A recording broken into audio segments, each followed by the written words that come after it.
ลิ่นทินเนอร์ที่ลอยมาไม่ใช่เรื่องบังเอิญวีอัจฉริยะที่โด่งดังบนคราบเลือดของผู้หญิงคนหนึ่งเขากำลังถูกวิญญาณแค้นเลือกให้เป็นผู้เปิดโปงความจริงเมื่อความตายไม่เคยเงียบมันแค่รอให้คุณวาดมันให้จบ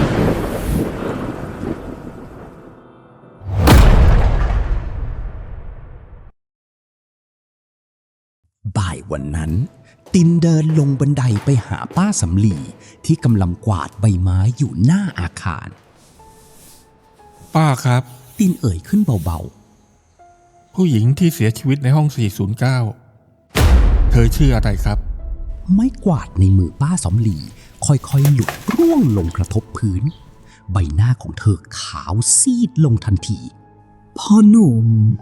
เสียงของเธอแหบพร่าใครเล่าให้ฟังเหรอจ๊ะผมเห็นข้อความบนผนังหลังตู้เสื้อผ้าครับป้าสำลีไม่ตอบเธอค่อยๆนั่งลงบนม้านั่งหินเก่าๆหน้าตึกน้องคนนั้นเธอเริ่มต้นแล้วก็หยุดถอนหายใจยาวชื่อเมย์ค่ะเธอเป็นคนยังไงครับ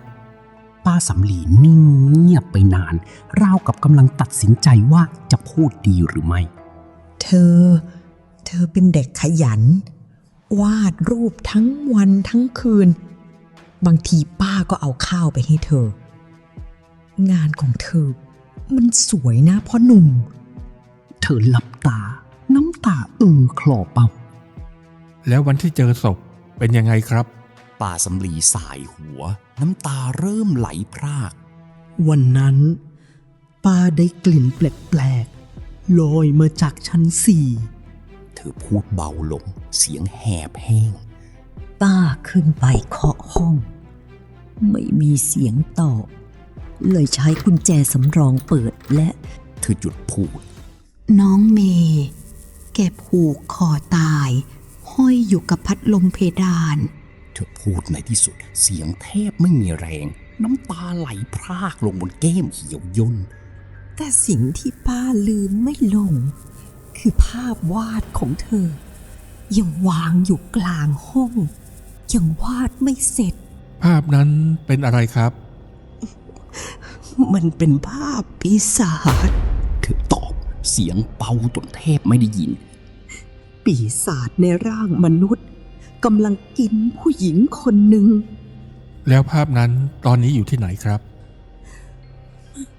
มันหายไปป้าตอบสั้นๆตำรวจไม่ได้เอาไปครอบครัวก็ไม่ได้เอาไปแต่มีคนเห็นว่ามีรถกระบะคันหนึ่งเข้ามารับของออกไปตอนดึกตินนั่งเรือข้ามฟากกลับมายังท่าช้างแล้วเดินตรงไปยังมหาวิทยาลัยศิลปากรวังท่าพระเขาต้องหาคนที่รู้เรื่องนี้มากกว่าป้าสำลีพี่เจี๊ยบรุ่นพี่ชั้นปีที่6ที่พวกเราเชื่อกันว่ามีสัมผัสที่6เขาพบเธอนั่งวาดภาพอยู่ในห้องปฏิบัติงานของคณะจิตรกรรมพี่เจี๊ยบเป็นผู้หญิงผอมสูงผมยาวสีดำสนิทดวงตาสีดำเข้มเธอสวมเสื้อยืดสีดำและกางเกงยีนขาดมือบางเรียวถือผูกกันที่ขยับไปมาบนเฟรมผ้าใบตินเหรอเธอพูดขึ้นโดยไม่เงยหน้าจากเฟรมผ้าใบน้ำเสียงเรียบพี่รู้ได้ยังไงว่าเป็นผมพี่เจี๊ยบวางผู้กันลงแล้วหันมามองเขาด้วยดวงตาที่มีประกายแปลกประหลาดเธอมีกลิ่นน้ำหอมติดมาด้วยเธอตอบเบาๆ Chanel No. 5 ผสมกับกลิ่นทินเนอร์แต่เธอไม่ได้ใช้น้ำหอมยี่ห้อนี้ใช่ไหมตินรู้สึกขนลุกสู้ทั้งตัวพี่รู้จักเธอไหมครับเมย์พี่เจี๊ยบนิ่งเงียบไปนานแล้วเธอก็ลุกขึ้นยืนเดินไปยืนริมหน้าต่างมองออกไปยังท้องฟ้าสีครามยามบ่าย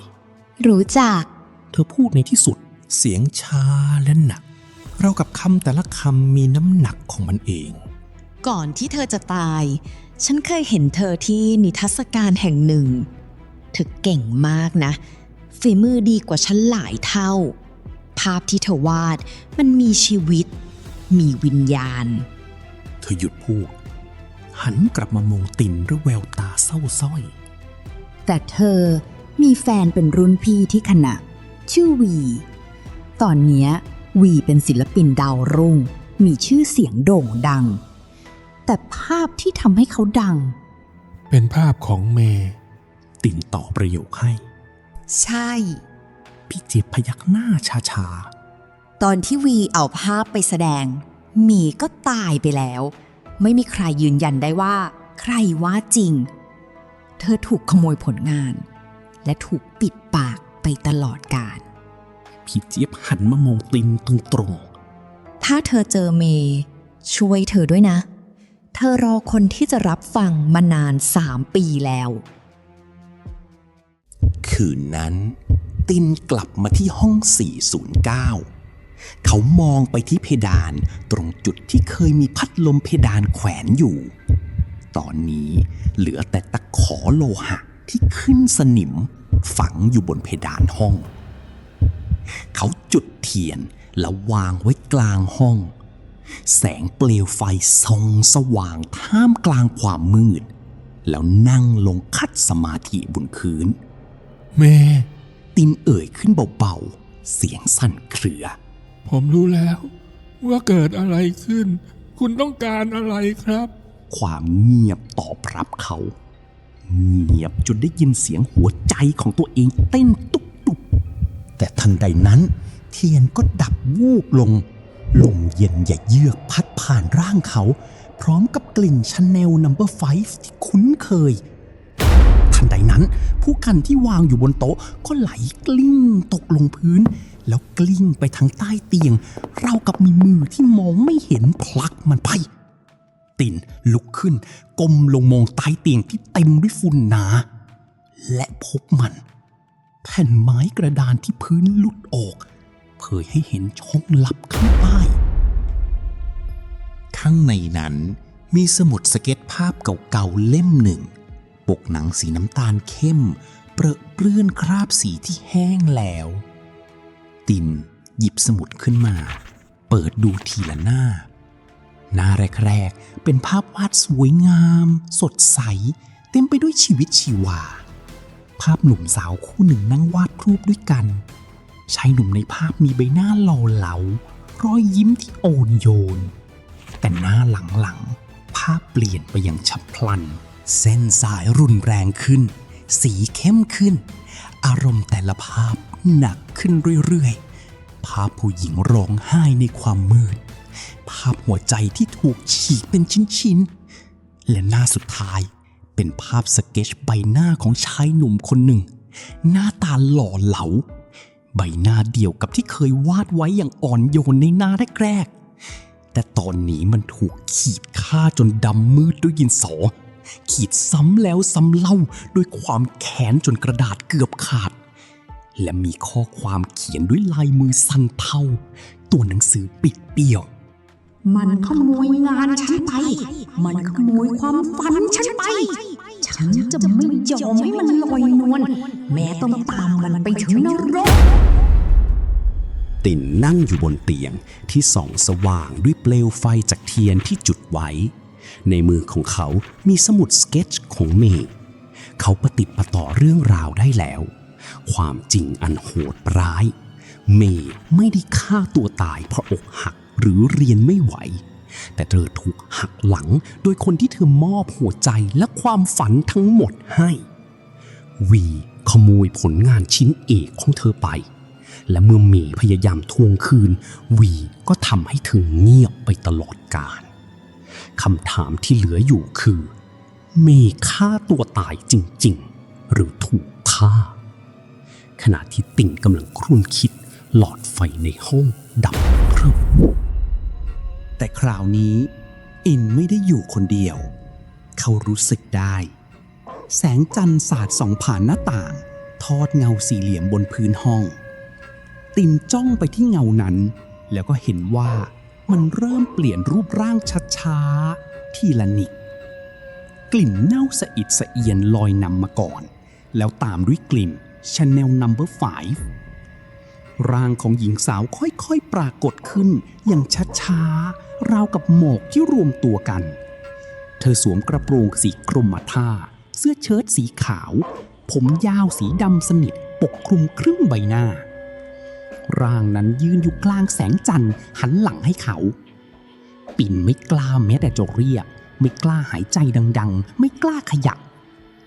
แล้วร่างนั้นก็หันมาอย่างช้า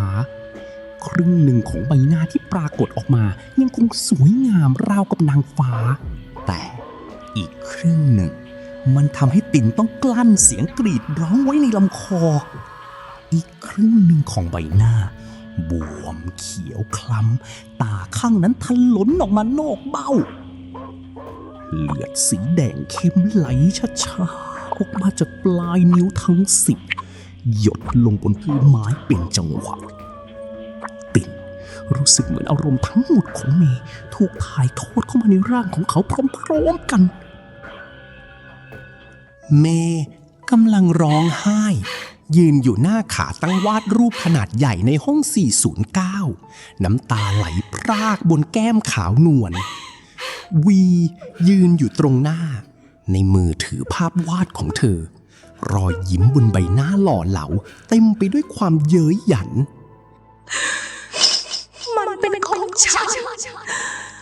วาดมัน เมย์ร้องเสียงแหบสั่นแล้วใครจะเชื่อล่ะวีตอบเสียงเย็นชาราวกับน้ำแข็งเธอไม่มีหลักฐานไม่มีพยานคนเดียวที่รู้ความจริงนอกจากเธอก็คือฉันถ้าเธอยังดื้อเดิน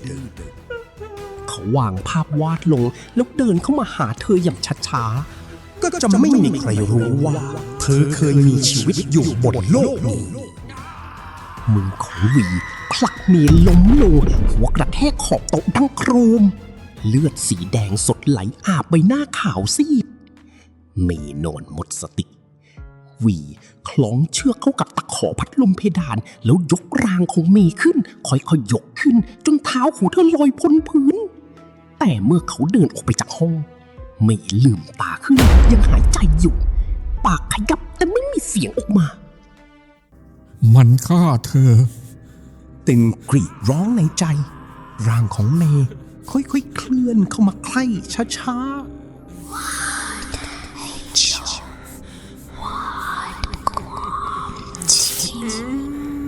เสียงแหบแห้งดังขึ้นข้างหูมันดังมาจากทุกทิศทุกทางร่างนั้นลอยเข้ามาจนอยู่ห่างจากติ่งไม่ถึง1 เมตรตาข้างที่ถลนออกมาจ้องตรงมาที่เขาไม่กระพริบติ่งรวบรวมสติทั้งหมดที่มีเปล่งเสียงออกมาสุดแรงผมจะช่วยคุณเขาตะโกนผมจะวาดภาพนั้นให้เสร็จผมจะวาดความจริงให้โลกได้รู้ทันทีที่คำพูดสุดท้ายหลุดออกจากปากร่างของเมย์พุ่งตรงเข้ามาหาเขาติ่งหลับตาปีหัวใจเกือบหยุดเต้น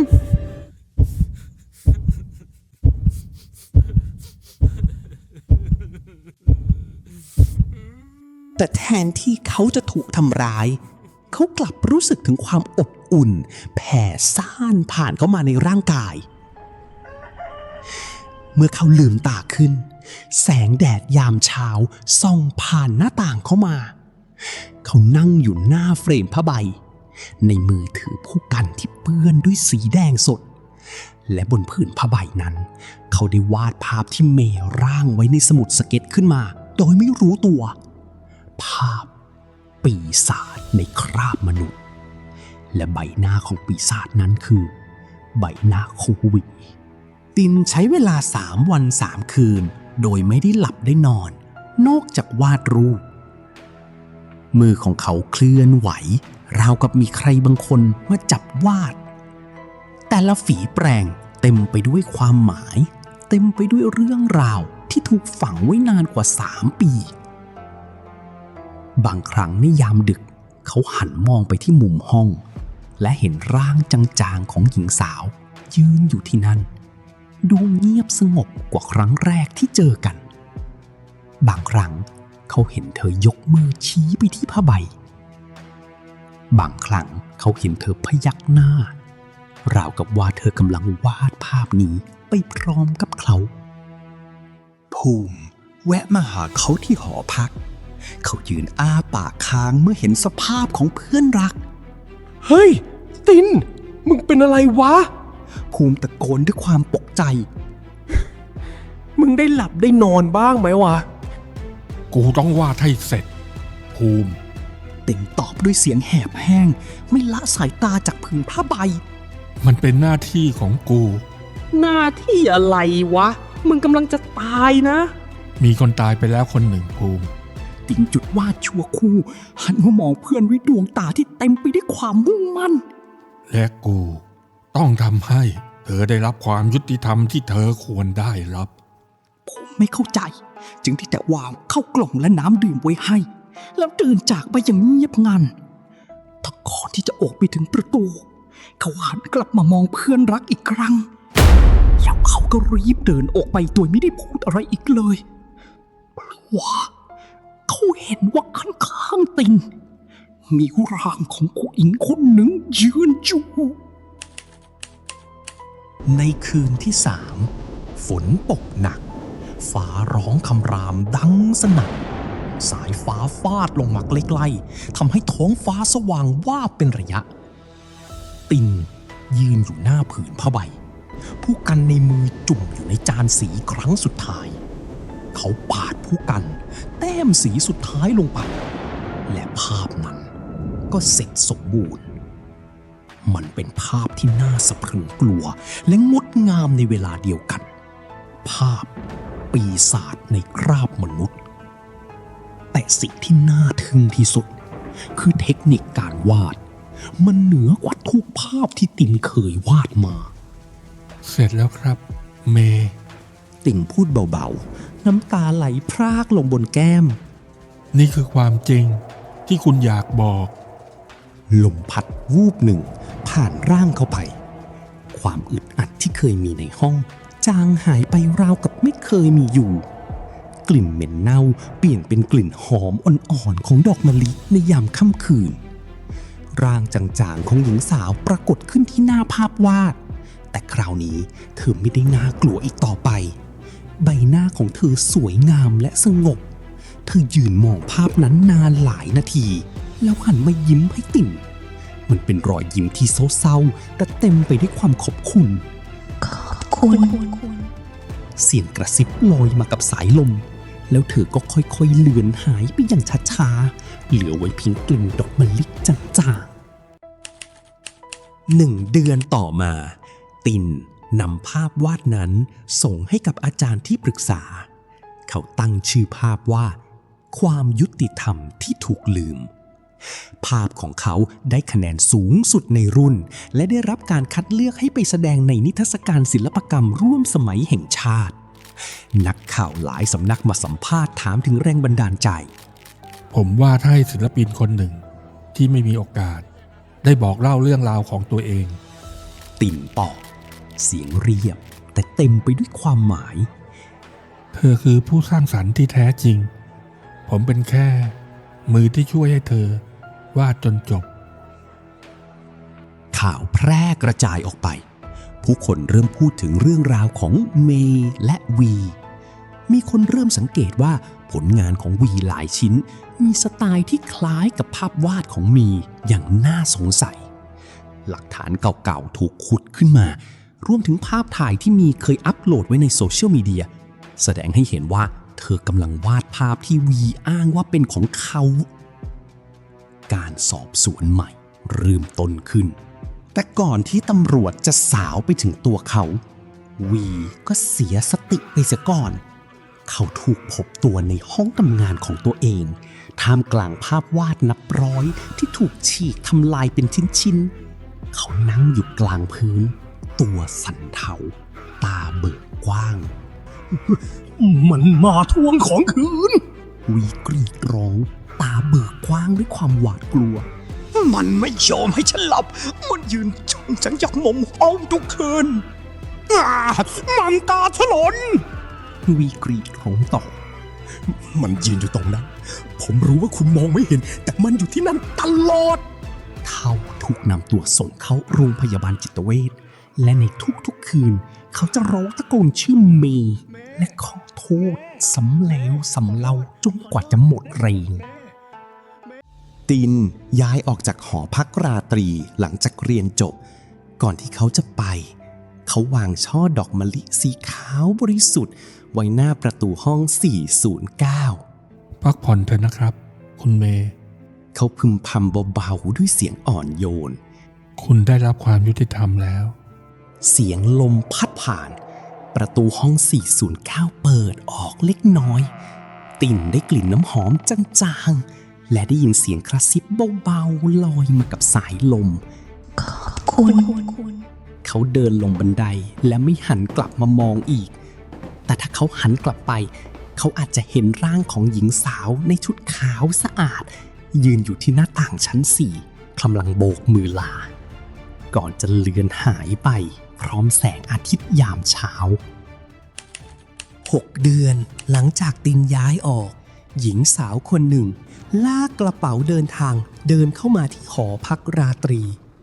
เธอเป็นนักศึกษาชั้นปีที่ 4 คณะมัณฑนศิลป์มหาวิทยาลัยศิลปากรเธอต้องการห้องพักราคาถูกสำหรับทำศิลปะนิพนธ์ ห้อง 409 ยังว่างอยู่ไหมคะป้า เธอถามด้วยรอยยิ้มสดใสป้าสำลีมองเธอนานหลายวินาทีแล้วโถนหายใจยาว ว่างจ้าแต่ แต่อะไรคะ ป้าสำลีสายหัว ไม่มีอะไรหรอกจ้ะมาเถอะป้าจะพาไปดูห้อง หญิงสาวเดินตามป้าสำลีขึ้นบันไดไปเมื่อเธอผ่านชั้น